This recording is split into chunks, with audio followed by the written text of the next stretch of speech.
राधे राधे। आपके चरणों में कोटि कोटि प्रणाम। श्री जी की अनन्य कृपा से ब्रज धाम में जन्म मिला। महाराज जी, इन 18 सालों में धाम की ऐसी अपार महिमा पता ना होने के कारण किसी भी तरह का साधन नहीं बन पाया। प्रबल माया में फंसकर ये अधम बाहर पढ़ने चला गया, पर श्री जी की कृपा हुई। पिछले 8 महीने से आपका सत्संग सुन रहा हूँ, श्री जी की कृपा से नाम जप भी करता हूँ।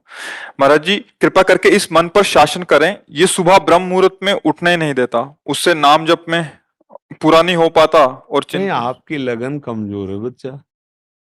नहीं, हमारा मन सोने नहीं देता। आप क्या बताओ क्या करें? तुम्हारा मन उठने नहीं देता और हमारा मन सोने नहीं देता। अभ्यास योग युक्तेन चेतसा नान्यगामिना।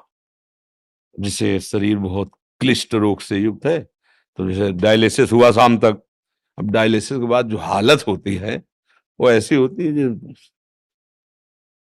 अब कुछ शरीर में भारी भड़कन, कुछ खाने की इच्छा नहीं, 11-12 नींद ही नहीं। अब अगर थोड़ी आनी शुरू हुई तो हमारी 2 बजे से दिनचर्या, मतलब 1:30 बजे में जगना है। अब अगर हम सोते हैं तो फिर जग नहीं पाएंगे, तो रात चली गई। 1:30 बजे उठे, आसन में बैठे, पानी गर्म हुआ मिला, और 2 बजे शौच स्नान के लिए बाथरूम, दिनचर्या यार 2:45 बजे तो यहाँ आ जाते हैं। क्या हुआ? हमने नींद लेने का बहुत अभ्यास किया तो नाक नहीं खुल रही, और नींद पर बचपन से उस पर शासन हुआ तो वो हमसे कहती राधे राधे। अब उससे कोई परेशानी, थोड़ा तो शरीर है ना प्राकृतिक, पर अब ऐसी परेशानी नहीं होती कि सत्संग छूट गया, भजन छूट गया, अब तो हम विक्षिप्त, ऐसा नहीं होता। तो ऐसे ही आप अभ्यास कीजिए। आजकल तो सुविधा है, अलार्म, अलार्म लगा लीजिए तो आपको जगा देगा, आप जग गए। आप दिनचर्या करिए, कुछ दिन बाद बिना अलार्म के जग जाएंगे। अपने लोगों की ऐसी दिनचर्या थी पूर्व में कि मतलब अगर आप घड़ी से देखो तो 5 मिनट का अंतर है तो हम नहीं कह सकते ऊपर नीचे, ठीक राइट टाइम अपने आप आंख खुलेगी अपने आप। अब बचपन से अभ्यास रहा है ना, ठीक 2 बजे हमारी दिनचर्या, ये आज की नहीं है, ये 20 वर्ष की है। जब मान लो सत्संग ये सब नहीं चलता था तो सुबह स्नान करके 2 बजे वृंदावन की परिक्रमा, सूर्योदय होते होते मंगला होकर फिर गुरु जी की सेवा में, ऐसा। तो हम अभ्यास कमजोर कर रहे हैं। अब किसी किसमें आशीर्वाद की जरूरत क्या, अभ्यास कीजिए। आप शाम के जब रात्रि में सोए ना, भगवत चिंतन करते हुए, और आप टाइम अपने माइंड पे स्थापित कीजिए, मुझे 4 बजे जगना ही है, तो 4 बजे आपकी घंटी बज जाएगी दिमाग की।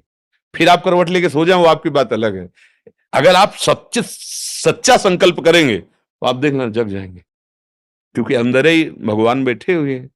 चेतना है, अच्छा 4 बजे, और आप 1 साल अभ्यास कर लीजिए 4 बजे, फिर इसके बाद आपको 4 बजे के बाद नींद ही नहीं आएगी, आपको नींद खुल जाएगी। अभ्यास योग युक्त है ना, ये नींद है, भोजन है। अब जैसे भोजन है, रोज आप आधा कवल बढ़ाते चले जाइए, धीरे धीरे डाइट बहुत अच्छी बढ़ती चली जाएगी, और आप घटाते जाइए तो 1 रोटी 2 रोटी में आपका काम चलने लगेगा। 2 रोटी दाल, थोड़ा सा संयम नियम से चलो, बहुत अल्पाहार करने लगोगे, स्वस्थ शरीर रहेगा। और आप आहार बढ़ाते चलो तो ऐसे लोग भी देखें कि ज्यादा शरीर में वजन नहीं है पर उतना भोजन उठा जाते हैं। हाँ, रोटी ऐसे ही इतनी, मतलब गिन के नहीं, बीता से ना, हमने देखा है मतलब वैसे। और कोई ऐसी खास शरीर में बल कि भाई बहुत कुंतलों उठा लेते हैं, ऐसा नहीं। अभ्यास तो भोजन का अभ्यास, भोग का अभ्यास, नींद का अभ्यास। गलत कर लिया तो गलत, अच्छा कर लिया तो अच्छा। अब जैसे संयम, ब्रह्मचर्य, वर्षों स्वप्न दोष भी नहीं होगा। आपने आदत बिगाड़ ली तो अब ना करो तो भी आपका ब्रह्मचर्य नहीं रहेगा। अभ्यास, हम गलत अभ्यास कर रहे हैं तो हम परिणाम में दुखी होंगे, परिणाम में हम नीचे गिरेंगे। अच्छी अभ्यास करें। उचित नींद, अब जैसे बालक को 6 घंटा आपको सोना ही है, 24 घंटे में 6 घंटे आपकी नींद के लिए पर्याप्त है। साधक के लिए 4 घंटे, बहुत शिथिल तो 5 घंटे, अच्छे साधक के लिए 3 घंटे।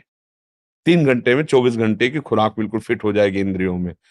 अब जो 12-12 घंटे सोते हैं उनको क्या बताएं। अब कुछ ऐसे कि खाए पिए सोए, अगर दिन भर ना बोलो तो सोते ही रहे। अभ्यास है, आप सोने का अभ्यास कर लो तो उसका अभ्यास हो जाएगा।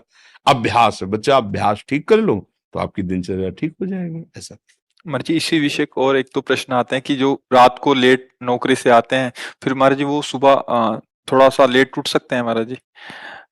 कै बजे तक रात में? जैसे रात को 11-12 बज गए नौकरी से और खाने पीने में, फिर सुबह जी मेरी 2 बजे तक ड्यूटी है, नहीं बात अच्छा। मैं 12 बजे से 2 बजे रात को तक। नाइट शिफ्ट हो गई तो महाराज हाँ। जी इनके लिए तो अलग विधान हो गया महाराज जी, ये हाँ। मतलब ब्रह्म मुहूर्त में उठे हैं बच्चे। हाँ, अब जैसे रात्रि में ड्यूटी करते हो तो 6 घंटे तो सोना ही पड़ेगा, क्योंकि शरीर जो श्रम युक्त है। तो अब उसको फिर दिन में तो छुट्टी होती होगी, मतलब उसको समय तो ऐसा थोड़ी होता हो कि साधारण दिनचर्या वाली ड्यूटी में फिर जाना, ऐसा तो नहीं होता होगा। रात वाली ड्यूटी के लिए मतलब दिन वाला तो फुर्सत होगी, होता होगा ऐसा। अब हम तो कभी की नहीं तो हमें पता नहीं। ना राइट नाइट और ना दिन की, रात दिन की ड्यूटी एक ही रही है। राधा वल्लभ श्री हरिवंश श्री वृंदावन श्री वंचल हमारी। तो 6 घंटे सोने के लिए विधान जैसे है, तो अगर आपको पैसा कमाने की इच्छा हो तो उसके बाद भी ओवर टाइम कर सकते हैं, आप ड्यूटी कर सकते हैं ना। 2 बजे जगने के बाद आप सोचोगे यार 2 घंटे अगर और हम कर लेते हैं तो इतना मिल जाता है। तो अगर ऐसा ओवर टाइम भजन के लिए हो जाए तो लाभ मिल जाए। अब आप 6 घंटे सोने के निकाल लो।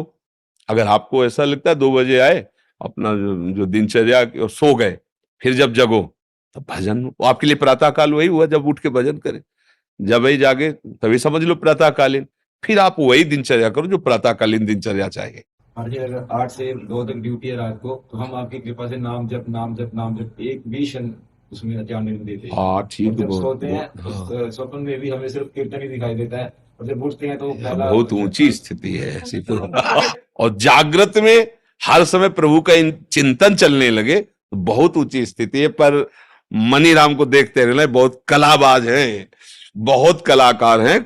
कभी कभी हमको सिद्ध अनुभव करा करके वो ऐसी जगह खड़ा कर देते हैं जहां लगता है कि यार तुम बहुत धोखे में डाल दिए हमें, ऐसा लगता है।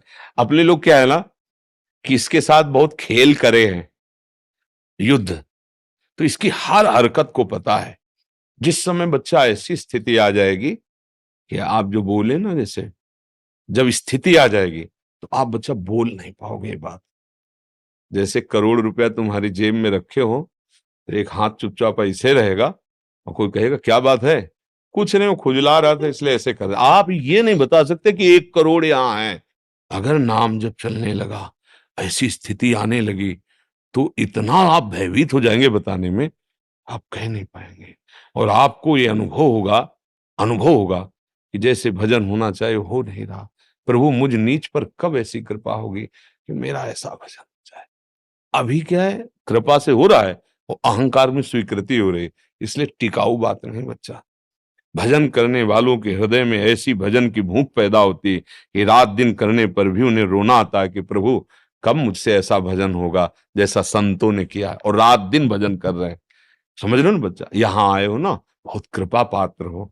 तो अवास्तविक तुम्हारी स्थिति ऐसी हो जाए कि जागृत स्वप्न सुषुप्ति स्फुरत में राधा पदाब्ज छटा, चाहे जग रहे हो या सो रहे हो या स्वप्न में हो, लाडली लाल के साथ आपका मन सावई मना कृष्ण पदार। कभी अब कहना नहीं, और अभ्यास बढ़ाते चले जाओ। जो हो रहा है नाम जप, वो श्री जी की कृपा से हो रहा है, गुरु जी की कृपा से हो रहा है। कहने से ये बात हट जाती है, अहम पुष्ट होता है, चुपचाप अंदर ही अंदर। अब या तो आप जानते नहीं थे या आप करते नहीं हो, नहीं तो डर लग जाएगा। अपनी कोई चेक किसी को दिखाएगा, कि पैसा दिखाएगा, हीरा जवाहरात दिखाएगा क्या? तिजोरी में बंद किया जाता है लॉकर में। एक चाबी वहां और एक चाबी गुरुजी के पास, एक चाबी आपके पास। केवल गुरुजी और आप मिलके बात कर सकते हो उस लॉकर की चाबी को, तो समझ रहे ना। अपने गुरु से केवल पर्सनल, घर गृहस्थी परिवार नहीं, बैंक में एक चाबी और एक चाबी आपके पास, लॉकर का होता है ना, दोनों मिला के, मतलब केवल सदगुरु और आप। फिर अपने अनुभव, फिर वो आपको कभी व्यक्त करेंगे तो फिर वो अंतर ध्यान हो जाएंगे, साधन में बाधा पड़ जाएगी। बहुत कृपा पात्र हो, चल रहे हो, आगे और बढ़ो, पर गुप्त रखो अंदर की बात। और 6 घंटे विश्राम सोने के करके फिर पाठ भजन जो भी जैसी दिनचर्या हो घर गृहस्थी की, वो भी भजन है। जैसे अपने लोग कभी कभी कड़वी बोल देते हैं ना, खिलाफत की बात। ये थोड़ा, एक आता है सुदर्शन चूर्ण, सुदर्शन चूर्ण है, बहुत कड़वा होता है, पर वो बुखार को जड़ से नष्ट करता है। तो अब सचिव वैद गुरु तीन जो, प्री बोले भयास, राज धर्म तन तीन कर होई बेगही नाश। अगर सदगुरु मुंह छुपरी बातें करने लगे तो बिगड़ जाएगा मामला। वैद्य अगर मरीज के अधीन हो गया तो कभी नहीं ठीक होगा। राजा को अगर मंत्री मुंह छुपरे मिल गए सलाह देने वाले तो राज्य नष्ट हो जाता है।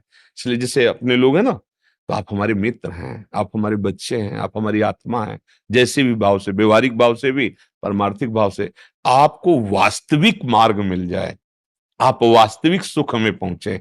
इसलिए हो सकता है कि कभी आपके प्रतिकूल कठोर वचन, ए नाटक कर रहे हो, आप सच्चे चल रहे हो, आप सोचोगे मैं तो जप रहा हूं, फिर महाराज जी डांट क्यों रहे हैं? नाटक। जो आपका अहम जाल बिछाना चाहता है, खत्म कर। है कुछ नहीं, मैं बड़ा भजनानंदी, चुप बैठ, खत्म। अब वो सुरक्षित हो गया, जो था माल वो पूरा सुरक्षित हो गया, कोई नहीं लूट सकता। तब अगर आप प्रतिकूल सोच गए, मतलब यार बाबा से हमने प्रार्थना की, बाबा ने हमें दबका दिया, भजन तो करते ही हो, कुछ दूसरे को तो माला पहना देंगे, जो मैं भजन करता हूं मुझको दबका दिया। ये तभी कहा दुर्गमो, संतों का समागम बड़ा दुर्गम है। जब देखा जाता है ना, जैसे मान लो एक आदमी बिल्कुल गंदे आचरण करता है और उसने कहा कि आज से मैं गंदा आचरण छोड़ता हूं, बस ये है कि हम 10 मिनट नाम जपेंगे राधा राधा। शाबाश, बारे बहादुर, चिंता मत कर, हमारा साथ है। 10 मिनट जब, अब आप 6 घंटा जप रहे हैं, अच्छे आचरण कर रहे हैं, अब आपसे हम नजर टेढ़ी करके बात करेंगे तो आपको लगेगा यार वो शराब भी पीता था, मांस भी खाता, आज बात करो 10 मिनट की शाबाश बोल दी, और 6 घंटे जब करते फिर भी हमारे, क्योंकि अभी 24 घंटे पूरे कराने हैं आपसे, फिर पूरा जीवन आपका भगवत स्वरूप बनाना है। जैसे लड़का कोई नया है ना, और बस स्कूल में और ऐसे गोली खींचे, ऐसे डंडा बना दे, तो टीचर क्या कहता है? वाह शाबाश शाबाश, बहुत अच्छा। और अगर साल भर उतने ही करता रहे तो छड़ी लेके वही गोली डंडा, वही आगे बढ़, का खा गा घा अंगा, अभी तो ज्ञा तक पहुंचला है। ऐसे जब संत समागम में कभी उनका कड़ुआ वचन, उनकी डांट लगे, तो अंदर से सोचना चाहिए भगवान हम पर बड़े कृपालु हैं, हमारी रक्षा कर रहे हैं, वो हमें अपना मानते हैं। डांट किसको लगाई जाती है? जिसे प्यार किया जाता है। हमारे ऊपर बड़ी कृपा है कि संत जन हमें अपना बच्चा मानते हैं, अपना मानते हैं, और डांट लगाते ना कभी प्रतिकूल क्योंकि माता कभी प्रतिकूल कैसे बच्चे के सोच सकती है, ऐसे सदगुरु कैसे प्रतिकूल सोच सकता है?